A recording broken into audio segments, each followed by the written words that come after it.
لما تشوف ابتسامة كريستيانو وبكاء بيبي في احضان كريستيانو وانهيار بيبي، قاعد يمكن ربع ساعة يبكي في حضن الدون، تحس كذا بيبي قاعد يعتذر كريستيانو، يقول انا احس اني خذلتك، كان ودي اجيبها لك بس ما قدرت. كريستيانو بابتسامة هادئة آخر مرة راح تضع قدمه أوروبا، لأنه لا راح يلعب في الشامبيونز ليج ولا راح يلعب في دوري أوروبا مرة أخرى ولا راح يلعب في اليورو. جلاد أوروبا، ملك أوروبا، أكثر من سجل وصنع في اليورو، أكثر من سجل وصنع في دوري أبطال كريستيانو رونالدو، هداف المرنجي، هداف القلعة البيضاء.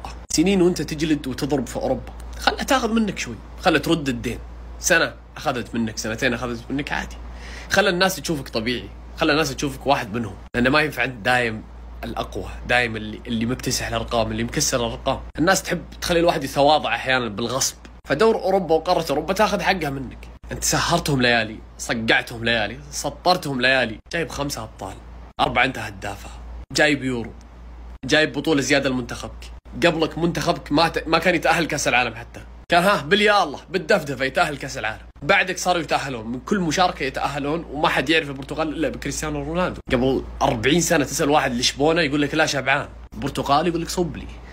فعجبتني ردة فعل كريستيانو هاي المباراة، الحمد لله كويسة.